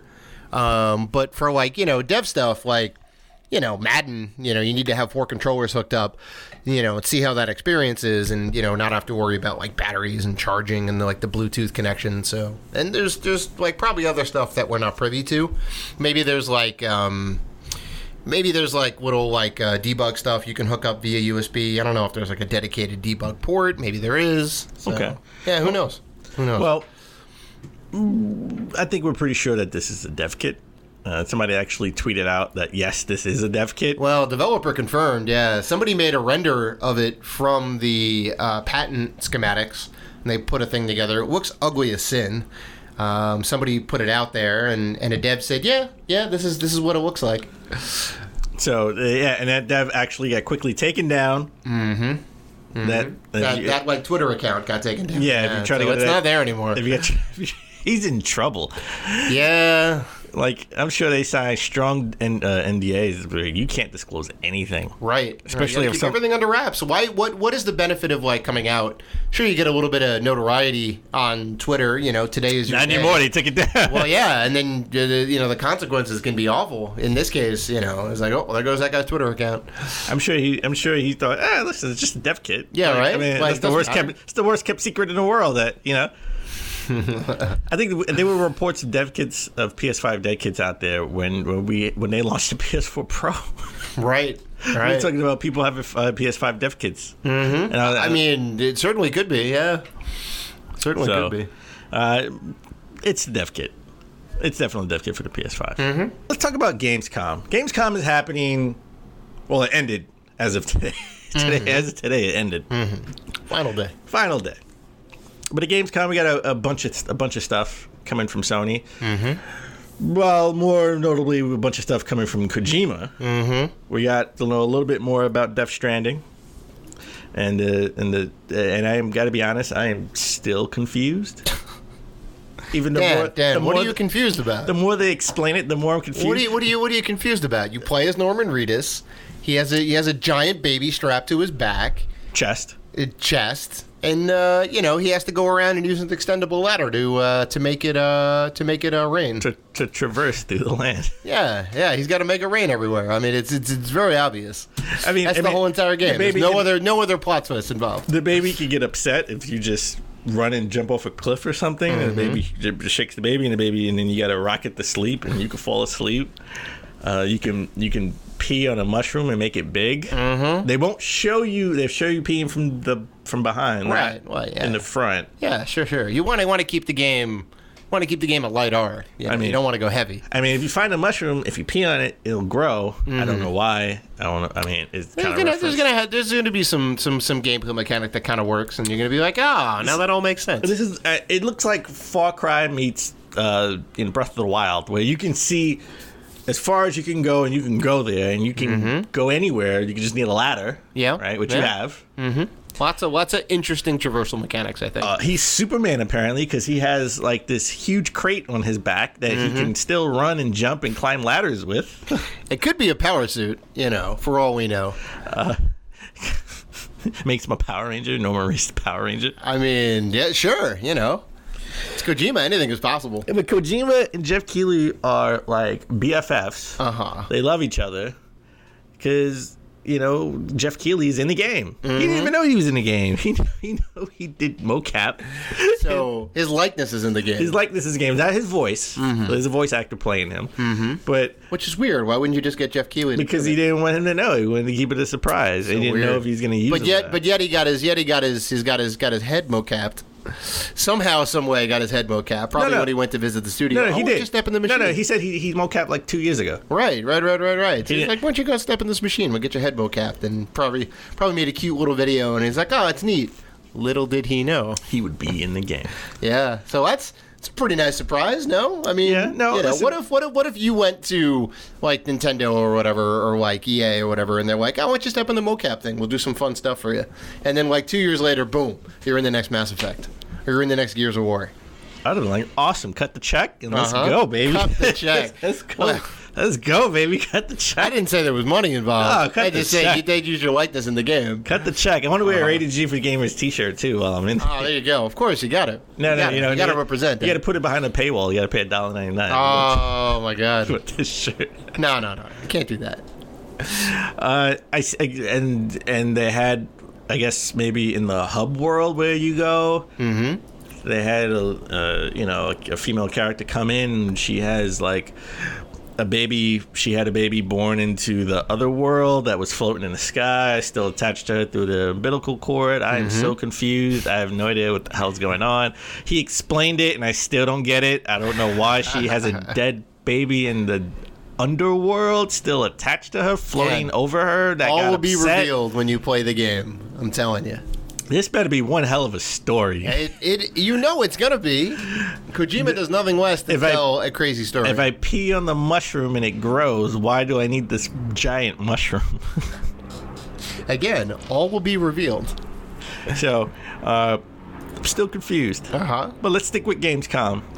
So at Gamescom, there was no sign of Atari VCS. No, the ill-fated console.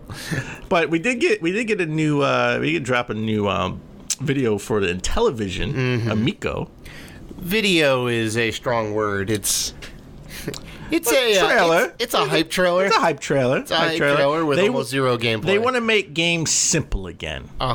They want to bring people together and not play online and be separate and they want people to play together. Couch co-op. All about the couch co-op. They want to bring families together to play games. Remember when games were simple and everyone just got around and sat around a tube TV 100% with two joysticks because you could only have two controllers and just played Centipede together on our tube TVs back in the 80s. Yeah. I like the idea. I see what they're trying to go for. They're like, hey, games were simple, one button or two buttons at best, really kind of simple mechanics.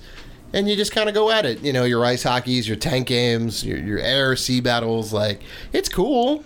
They have prototypes. Uh-huh. They have games. They have video. More than the VCS doesn't have a prototype. Yeah. It looks very much like the renders that we saw.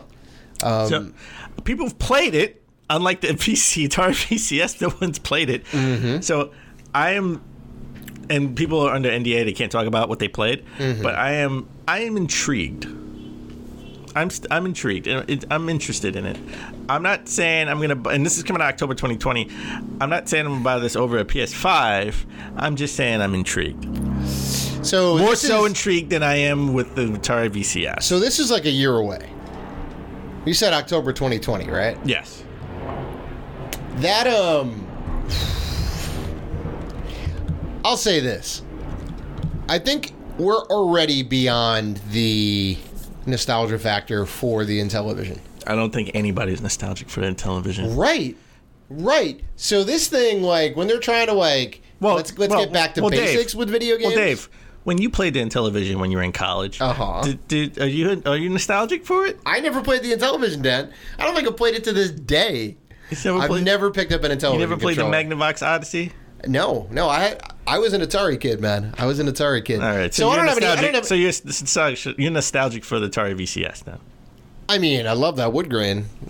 It does look good. I mean, like, It's just a picture. Who is this for? No one in their right mind. No kid nowadays. No millennial nowadays. Not even us. Like, you're saying, like, I'm intrigued. That's the best we can get. That's better than what I am with the Atari VCS. Well, this thing's going to be like minimum $200, right? Yes. Because like the controllers come with Centipede in 4K. The controllers come with LCD screens on there, right? Nice big bright LCD screens. For whatever reason, maybe you can like play the game on the go. You can kind of take the little thing with you. Like who knows? Maybe play a mini game on the go. Maybe, yeah. I don't even know. Maybe not the same game. I don't even know, but I think they're going to be like, you know, fairly decent resolution on there. So like, you get two of those plus like the HDMI hookup, you know, the requisite power cords and all that. Like, this is definitely not going to be an $80 system. I don't know who they think is going to be buying this stuff. Like, you know, to play. And I think the biggest mistake they made. It's coming out in October 2020. Which is right around Christmas 1, right around the holiday season. Dan, I'm not trying to get you angry. I'm just calling it what it is. We should be doing video. I'm just calling it what it is. I'm going to bark at you like DMX. Ah! You going to ask me where the hood at? So, yeah, I mean, November is when, by all accounts, Xbox One, PS4 both launched in November. Mm-hmm. We think PS5, Xbox Prime, probably going to be launched in November. Mm-hmm. Maybe one can launch a little earlier, but don't go up against the big boys. Don't go up against the big boys. Mm-hmm. Why would I spend $200? I mean, look, they got the Switch Lite out now. Yeah, right. They want to get that. They wanted to get that out before the next consoles. Right, and that's a heavy hitter. You know, that's one of the big three. And that's one of the big three. Yeah. Why would I spend $200 to play Centipede in 4K? You won't. Nobody will. That's what I think that's what we're both predicting. Yeah. I think this is going to be horrible. Mm-hmm. If you're gonna put this out, you gotta put this out in like summertime. Exactly. Yeah. Put it out like end of by Christmas E3 or by E3 like June. Right. Either right before E3 or sometime in the middle of the summer when there's like a drought of video games, not a lot of heavy hitters. Oh hey, there's this new thing, Intellivision Amico. You may get some more sales. I don't know. Yeah. I mean, you're not going to confuse parents when they go to the store. No. You know. You have that new game system? Oh, you mean the Amico? Yes, here you go. Mom, you ruined my Christmas. Where's my Xbox Prime? Where's my Switch Lite? You got me a television. I don't even know how to say this thing. What is this? Sweetheart, I had this when I was a kid. Nobody cares. The role of mom played by Dan Robinson. I play a lot of roles. Thank you. Giving you a little clap, Dan. That's a well done performance. Well,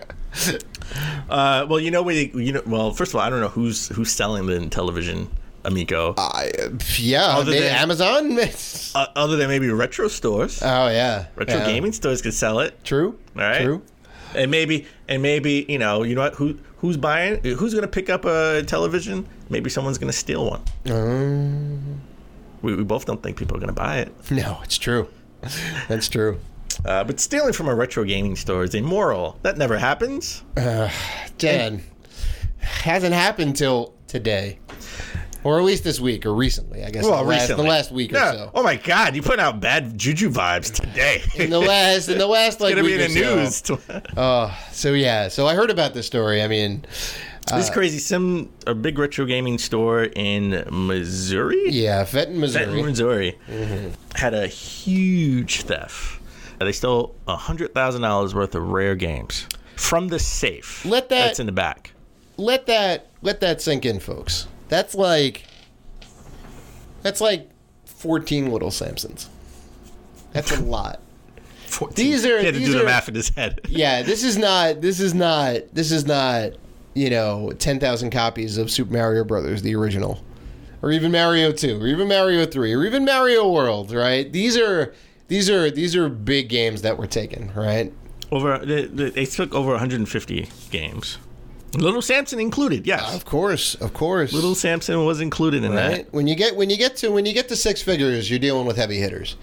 I'm sure there's some Flintstone Dinosaur Peaks, probably some Earthbound, some Chrono Triggers. Who knows? Maybe they had a what was it? Air Raid 2 or something for the Atari, or Sea Raid. I think it was Air Raid 2. Goes for a lot of money. So it had to be. Everyone's thinking if they came in, they went straight for the safe. They didn't take any games off the shelf that they know of. Mm-hmm. But they went straight for the safe. You would think this maybe be an inside job, right? I mean, and why would they steal? I mean, you got to be really a lowlife to try to steal this. I mean, what are you going to just keep it in your collection?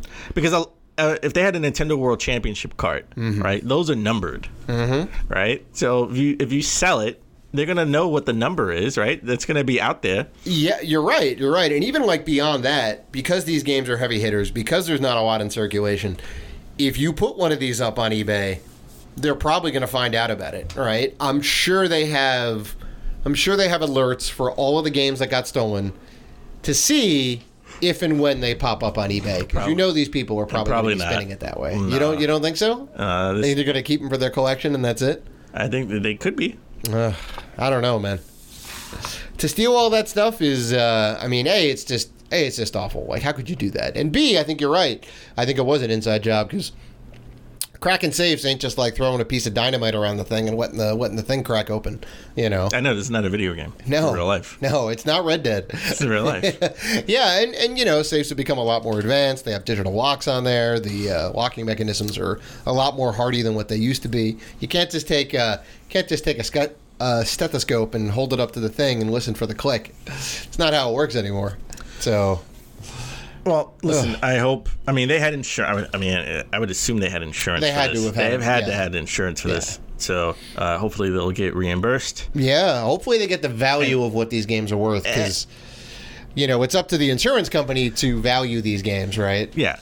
And then hopefully they catch this scumbag. Oh, of course. But you know what the worst thing could be? Mm-hmm. The worst thing could be is imagine if something happens to that person and little Samson just that little Samson ends up in a garage sale somewhere. I know. And then you buy it and you try to sell it and it's flagged as stolen. Oh. And you're the worst. You're like, I spent a good $10 at a garage sale for this. Yeah, right. Tried to spend it for $1,000. I didn't know it was stolen. I got it at a garage sale. Exactly. Oh. And then this is just ridiculous. Mm-hmm. But also equally sad. Mm-hmm. I have to go. We talked last week about GameStop. Mm-hmm. GameStop laid off a bunch of regional employees. Mm-hmm. Regional managers from management. Mm-hmm. So we said, listen, I know, working in Circuit City, our regional managers make a lot of money. Mm-hmm. Big, they oversee lots of stores. Yeah. And sometimes when the company wants to clean house, they get rid of the people who make top dollar. So, but the layoffs did reach beyond just management and to staff, and staff not just of GameStop, but Game Informer, because GameStop owns Game Informer. Right. It was their magazine. Like, they're the ones that put it together, I think. Well, they bought it. Oh, they bought it. They bought it years. Okay. They bought it a couple of years ago. Like a decade ago or something like that. Yeah, and it became their in-house thing. You get the power-up card. You get a subscription to Game Informer. It was a good magazine. I still get the magazine every month. Yeah, it's a good magazine. So I don't pay for it. I have so many points. I could just get it for free. Yes. So I mean, basically, what you're saying is they had to. They laid off like half editorial staff. Right. Yeah. They which had was to. Like they had to 7 kind or of 8 dig a little people. deeper, cut a little more of the fat. Yeah, like 7 or 8 people. Just when Game Informer was being, I mean, it was magazine first and foremost, but they were really turning GameInformer.com into like an IGN GameSpot where you got a lot of the news up front. Mm-hmm. It kept current with all the news that was happening. Right. So, they had a voice out there, and you recognize the different personalities, because that's what makes IGN more unique than any other gaming media site, is the personalities. They let your personality shine. It's personality based, right? I was a fan of that dude Imran Khan. He was a good dude. I liked his writing style, and he's one of the 7 or 8 who got laid off. So best of luck to everybody. But he landed on his feet. Yeah, he landed on his feet. I think a couple of days after he got laid off, he now works for Kind of Funny. See, there you go. It all comes full circle. He works for Kind of Funny, because Andrea Renee works for Kind of Funny, works with Kind of Funny as sort of a host for their shows. She's moving to LA, and it just all just the stars aligned. It all kind of fell into place. Yeah, but I hope the other people. Yeah, well, that's what I was going to say. I hope the other people end up landing on their feet, which I think they will, because they all seem like good people, and it was just a matter of money in this case. Well, right? Just couldn't afford. Well, here's the problem. The problem is Game Informer headquarters is in Minnesota. Yeah. Why is it in Minnesota? I don't know. That's the weird place to think about it. Figure like New York, LA, Chicago, maybe, put it in a big major city. Imran Khan was in San Francisco, so he would Skype into a lot of their shows. He was in San Francisco, so he's closer to developers, closer to conventions. They're on the West Coast compared to people in Minnesota. Right. So I'm gonna, a lot of people who got laid off were in Minnesota. So more than likely, they're probably gonna have to relocate if they want to get another job in the industry. Yeah. Because I can't think of anything else in Minnesota that's industry it's the Twin based. Cities, right? Minnesota, Minneapolis. So it's a lot of snow over there. I'll tell you that. But Mary Tyler Moore. There you go. Mary Tyler Moore. I got that statue over there. That show was great, man. I'm pretty sure, yeah. Wait, they have a statue of Mary Tyler Moore? I'm pretty sure, yeah. I didn't even know that. Yeah. Wait, that was in Minnesota? It was in Minneapolis, Minnesota, I believe. Yeah. I did not know that. At the end of the show, she would throw her hat up. I know. I remember. There's a statue of her throwing her hat in the air. I remember that, but I only watched I Love Lucy. I'm sorry. Oh, I Love Lucy's a good show too. Never watched that one. I never watched Mary Tyler Moore. I wasn't a big Mary Tyler Moore fan. Dick Van Dyke. Love that show. Classic. All right. Switching gears. Let's go to Stadia. If Google had their way, there would be no more gaming stores. It'd just all be online. It would just all be online. Streaming through that giant Google pipe. I mean, it's true. That's a huge pipe. They've been trying to break into the internet service with their Google Fiber, but they ended up shutting it all down. So that didn't go anywhere. Turns out it was a pipe dream. Let's see if they keep Stadia alive longer than they did Google Glass. I mean, it's not even out yet, so they at least have to get it out, get the product up and running.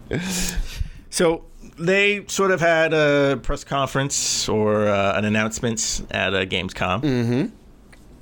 And a couple of things we learned. They announced new games that are coming to the platform. Cyberpunk 2077. Nice. Just to name a few, Cyberpunk 2077, Windjammers 2, Destroy All Humans, Super Hot, nice, and the Mind Control expansion, and Mortal Kombat 11. I'm a little underwhelmed with these announcements. I mean, okay. Underwhelmed in what way? These all games are we either got or going to get on other platforms. Well, yeah. I mean, you're looking for exclusives? I'm looking for exclusives. You're not going to get exclusives. Go buy a studio. They have an in-house studio. Well, they created an in-house studio, but go buy one. Go buy Insomniac and have Spiderman be exclusive to Stadia. That's not necessarily their game right now.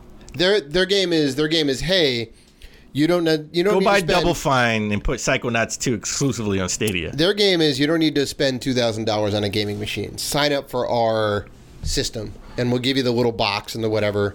We'll give you the controller, and you also have to pay $60 not to own the game. again, it beats paying $2,000. You know, if you look at it that way, it's less of an upfront cost. Sure, you have to buy the games outright, and then you just have the right to stream them. Yeah, but look, we talked about this. Mm-hmm. DuckTales just got delisted, right? Licensing's done. Won't be able to buy it digitally anywhere. Oh, I understand. Like, and now DuckTales' remaster is hard to find anywhere. But the physical disc, thank God I have my physical disc. Right. So I mean, that's always the fear of like it being taken off the network. You know, movies get taken off of Netflix all the time. It happens. You know, and it's not a world I want to live in, but it is the inevitable future, right? Everything's going to go digital. I'm going down fighting, baby. I mean, same. But for someone who doesn't care about the game itself, they just want to have an experience, you know, pay a couple bucks, play for a little bit. It's not a bad proposition, you know, if they can get it all to work well. Let's see all this lag. What's going to come when Mortal Kombat 11. Again. They got to go ahead and work out the kinks and make it work well. Let's see if just a random guy in Kansas City has the internet speeds to play me in Mortal Kombat Online. Wow, yeah, they have that threshold limit. It needs to be at least, I think, 10 or 15 megs. Well, they're thinking big. They're thinking having 1,000 player server and having some crazy battle royale games. See, that's an experience you can't get anywhere else. That would be experience you get. Right. I think the most they've done right now is like the 100-man battle royale is really like the closest thing you can get. So 1,000 is like insane. But they are trying to be more gamer friendly. I mean, look, they're talking about they want to eventually have they want to work it out with platform holders and developers to have cross-play and cross-progression on all platforms. Cross-play would be awesome. Cross-progression is even better. Sure. You know, you unlock an achievement in Stadia that also pops up on your PlayStation. Like, I pop an achievement in Stadia, I get an achievement on Xbox, and I get a trophy on PlayStation. I mean, there you go. Think about all the points you'll get. And then you can trade in your Xbox points, right? Wasn't that a thing? You trade in your points for rewards? Yeah. Yeah, I can do that. It's a win-win. Still at Gamescom. Mm-hmm. I feel like this Gamescom was sort of promoted to be bigger than it actually was. Mm-hmm. Mm-hmm. You know, a lot expectations were high. Expectations, and they were not met. They were high. I mean, we got a lot of indie stuff, which was okay. Mm-hmm. But they sort of promoted. I was kind of hoping there would be more, some more big name stuff coming out. Even Nintendo had a first look at the Nintendo Lite. Mm-hmm. But that was in New York. That wasn't it. That wasn't it. That was Gamescom time, but not at Gamescom. Not at Gamescom. Yeah. So, inside Xbox, they were at Gamescom. Mm-hmm. They had the whole stage and everything. I was expecting something big. I'm not gonna lie. Inside Xbox is a little boring. Now it's a little boring. It's fair to say. It's a little because it's too long. Right. It's too long. Right. It's usually an hour and a half, maybe 2 hours. That's too much. And what do they have to say? It should be 30 minutes, 35 minutes tops. Right. It shouldn't be that long. Get in, get out. Get in, get out. Here's the stuff you want. No fluff. Boom. No fluff. A lot of the stuff they could have just had on their website. Right? Yeah. Or tweet it out. Mm-hmm. They didn't have to have a big presentation or people on the stage talk about some of the things they had because it was just boring. But let's go through some of the notable announcements. Mm-hmm. Like this, all the Games Pass stuff. This could have been a tweet. This didn't need to be like on stage and then announce it. Like, Devil May Cry 5 coming to Games Pass and today. Well, as of right now, Blair Witch coming to Games Pass. Just put it out. Just put out a press release or a tweet. Right? You didn't need to be to be on stage. You're right. No one's going to get hyped for, this game is coming to Games Pass right now. But if you have Games Pass and somebody throws a tweet out, you're like, great. Yeah. This is definitely something that I'm interested in. Age of Empires 2 Definitive Edition release date's coming out November 14th to Steam and Microsoft Store. Again, a release date for a game, but is Age of Empires 2 Definitive Edition that big of a game to have on stage? I'm asking. I don't really know. I love it. I have big nostalgia for it, but again, it's not new. We already knew Age of Empires 2 Remastered is coming out, so it's just like, we're enhancing this Games Pass bundle. Yeah, no, it doesn't need to be on stage. 100%. get a kick out of this. We talked about Gears of War. We talked about Gears 5. Yeah. Remember that Gears Pop game? Mm-hmm. So that Gears Pop, we got the Gears Pop game will be out August 22nd on iOS, Android, and Windows 10. Right. So this this announcement was shocking because I was like, Windows 10 is still, you can play this. You can play this on a PC.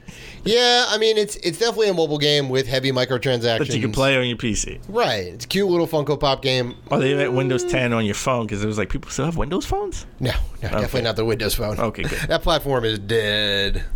Sadly, but we talked about NBA 2K earlier coming out next month. I usually get them when they come out on discount. I don't get them day one anymore. right. I used you to. wait for the Black Friday sale. I wait for the Black Friday sale. But they're really trying to get me to buy this day one because they have the career mode, which again I can never get through because it's like Persona 5 meets 2K. It's just every day I got to live the life. It's fun, man. I'm telling you. I got to live the life. From what I've played of FIFA, it's great. It's so much fun. Well, they got some notable actors playing in the game. They got Idris Elba and Rosario Dawson, just to name two. They got plenty other big name acters that are in a career mode. That's crazy. So even LeBron's in career mode. Of course. They're doing it. They're taking a page out of EA because EA's been bringing in some big players and whatnot. Like EA has like. I think it's Ronaldo or like Messi is like part of the story, and like he plays a character like off the pitch. It's kind of interesting, and they have some big name actors like voicing the characters in the game. Like they go all out. So 2K is like, we see what you're doing, we can do it too, and we can do it better. Well, I mean, they did it, but I mean, they got Idris Elba. Well, we'll see how it shakes out. I mean, come on, they got Idris Elba. Even though you got Idris Elba in your game, that doesn't mean it's going to be good. We'll see. And of course, this wouldn't be an Inside Xbox if they didn't announce two new colors, two new controllers, two new controller colors. All right. Night Ox and Sport Blue. Okay. So Night Ox is, I'm assuming, black or purple. Camouflage. Camo. Wouldn't have guessed. All right. That's awesome. Variety is always good. Again, this could be a tweet. This could have been a tweet. Yeah. I don't need a press conference to tell me what. And they had the controls on the stage, and I'm like, it's a little much for two random colors. You can just tweet this out like PlayStation does. Right. Like Sony does. Put out a press release. They get so hyped for these controllers. I mean, it's good on them. They're trying to whip people into a frenzy, but nah. Nah. All right. Let's talk about Nintendo now. Let's switch gears. Nintendo had their Nintendo on Indies World Direct. These are exciting. These are exciting. A lot of indie games. So if you're a big indie game fan, eShop only for most of these games, be pretty excited. But some notable ones that caught my eye. Well, first and foremost, Hotline Miami Collection, out now. So I'm a big fan of Hotline Miami games. I got the first one on the Vita. I think we talked about it 4 years ago. I know. I think that's one of the first games I talked about playing on the Vita. So why it's a really good top-down shooter with some interesting mechanics to the game. The art and visual style is out of this world. But why is it so notable that it's coming out on the Switch? Because the creator said that Miyamoto didn't like the music of any of the Hotline Miami games, so it would never be on a Nintendo console. Miyamoto. I love you, Miyamoto, but come on, how are you not behind synthwave? All right, that whole soundtrack is like straight out of the '80s in Miami. So he's not a fan, but maybe he changed his mind. Maybe they're on the Switch. Maybe. I mean, it's it's a solid game. I'm glad it's going to come to the Switch. I'll finally get to play it. You just buy a Vita and play it on a Vita. Eventually I'll get a Vita. They're expensive still, man. They're almost like $200. No, they ain't gonna get any cheaper. No. They're not gonna get any cheaper. Better get it now before it's $300. Nah, I'll get one used at a garage sale one time. I'll be fine. Well, it's not in Japan, maybe. Not in America. I'll be all right. Not in America. All right. Super Hot. It's coming out for the Switch. I was like, do we need this on the Switch? I mean, okay. This is more of a VR game. This is best played in VR. Yeah, it is. It is a whole other experience in VR. It's really good. And that's the game where the enemies only move when you move. So it's like 1-to-1, right? So if you start doing something, then the enemy starts running towards you. If you stop, the whole game world stops. So you have to be careful. There's like two guys coming at you. You have to coordinate, kind of time your attack so that, well, I can do this to this guy, and then that'll take him out, and then I can like pick up this vase and throw it at that guy over there, and I should be fine before anybody gets to me to kill me. All right, it's a really interesting mechanic. I love this. We fought about this because I wanted to put this as game, at least, notable mentions, game of the show, PAX. When we went to PAX, but I loved Freedom Finger, and we got a release date, September 27th. There you go. Coming out on the Switch. Yeah, this is a shoot 'em up where you play as a middle finger. It's a middle finger shmup. Yep. It's very, very interesting. There's little cutscenes before and after each mission. It's so funny. I think, but the highlight of the show was we got Ori and the Blind Forest coming to the Switch. Right. This was a Xbox exclusive for a while. Right? The definitive edition. It was an indie title that was on the Xbox platform as an exclusive. Yes. They can't say that with many games. Well, this seems to be the end of the Nintendo Xbox partnership because Phil Spencer said that they have no more plans to bring any other games to any other consoles. Oh, 100%. Or any other platform. 100%. Xbox or Microsoft has 6, 7, 8, 9, 10, however many studios. Keep going. 11, 12, They 13, have a 14. bunch of studios under their belt. They are all making games concurrently for the next generation console. None of those games are going to be cross-platform anytime soon, or even at all. Right? They want to win next generation. This is how they do that. Right? So have exclusives every year. Right. The only thing they have left is like Halo and Gears, and those are not coming cross-platform. So, listen, I thought it was a good little indie showcase. It came out of nowhere. It was surprising. There are rumors that we may get a Nintendo Direct soon. Because, I don't know if you saw this, there was a guy, he posted something about, I think it was a GameStop leak. About 12 new Switch games that are going to be released this year. It's like SKUs. And everyone's speculating. Every time we get this leak, right, we get a direct. Right. We get to hear of all the new games coming out. They need to pad out what's the rest of the year look like. Right. Other than Pokemon, other than Luigi's Mansion, what else is coming out? Well, we got Zelda, like we said earlier in the show. We knew Zelda since E3. So, and that's coming out next month. But like after Pokemon, what else? Right, just 3 games. This ain't the Wii U. You need to keep it coming. Everything's going to be next year. Everything's going to be next year. I think from Nintendo exclusively. I think we're going to get a direct. We're going to get a direct mini about a bunch of indie games, and so maybe another another Wii U port coming out this year. Another Wii U port. Yeah. Wonderful 101. Which will not surprise anybody. Wonderful 101. Maybe. Was that a first party title? Well, no. I mean, it was exclusive to the Wii U. It was Platinum. Yeah. It was a Platinum game. Oh, there you go. And Platinum and Nintendo, they have a very strong relationship. Astro Chain will be out this week. I know. Bayonetta, same company. Yeah. Well, Bayonetta 3, that's 2020. Right. They got to keep something for next year when all the new consoles come out. That's what all these new announcements are going to be. I doubt we're going to get anything new before the end of the year. Really, I think if we get a direct in September, it's going to be Nintendo Online talking about SNES games. Sure, and then that'll be the big reveal. That would probably be the what they kick it off with. And then we're going to get maybe a Wii U port and some indie games, physical releases coming out this year. Maybe. I think we're going to get that. Maybe, sure. All right. Well, let's keep the Nintendo speculation train going with what could come out potentially this year. Oh boy! So there was Nintendo America tweeted a picture of Mario eating a watermelon. On the beach. On the beach. Well, hovering over the beach. The beach is in the background. Yeah, it's a little weird. Why they just didn't put him on the beach proper. So listen to this very carefully because we're going to analyze this. Even Mario needs a little #summer vacation. No matter where your summer odyssey takes you, we hope it's filled with sunshine. Now Now, Dan, there is a lot to unpack here.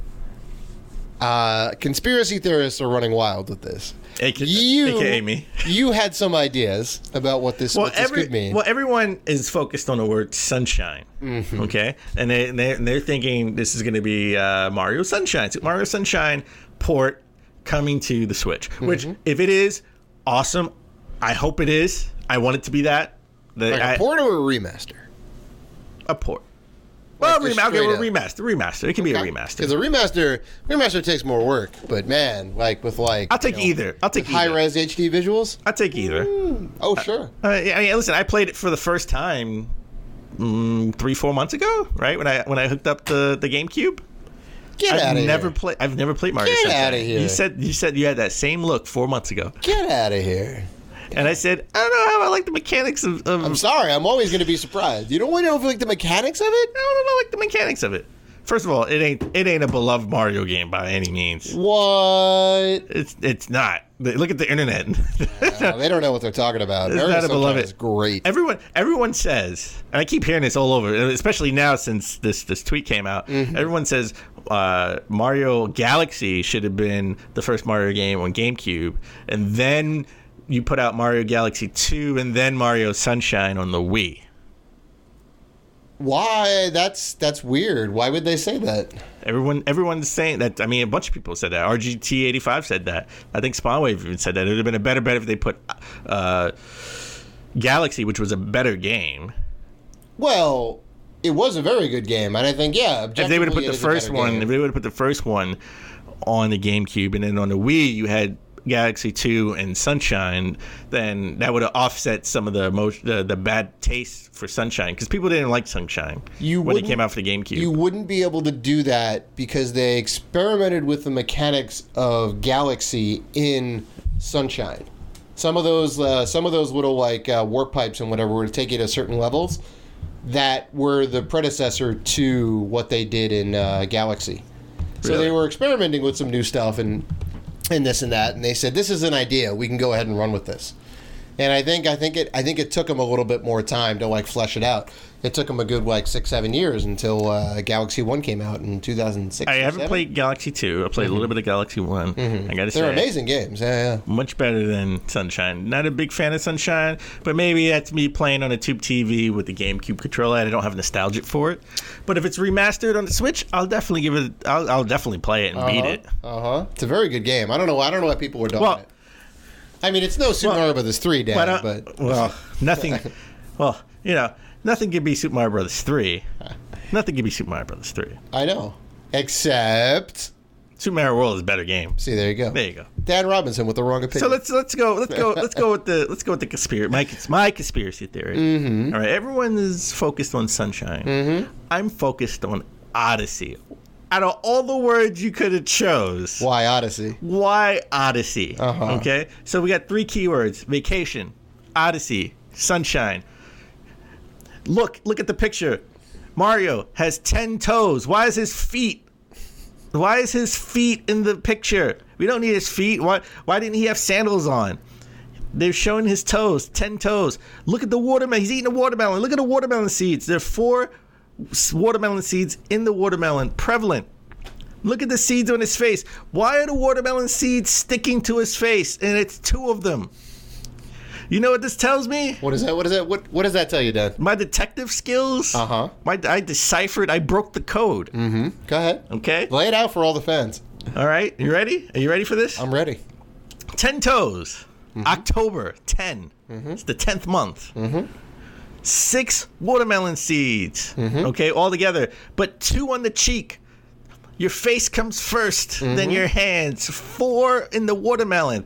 October 24th, we're going to get DLC for Odyssey, Mario Sunshine's level, or Mario Sunshine skin, or the stupid water pump in Mario Odyssey as DLC coming October 24th.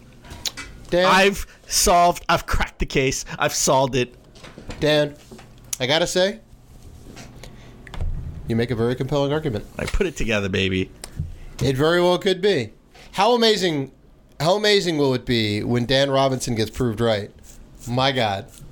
That will be fantastic. They very well could put DLC in Odyssey. They're gonna either end or start the. Well, you know what? If Mario Sunshine, if this is like a remake, they will end the direct with Mario Sunshine. But if it's DLC, they will start it with, "Hey, Mario's on vacation." Why is he vacation in October and not August? I don't know. But Mario's Sunshine. What's the pump's name? The pump it had a name. Flood. Flood. FLUDD. Okay. Don't ask me what it stands for, but it is a whatever that word is. Yeah. Okay. Flood.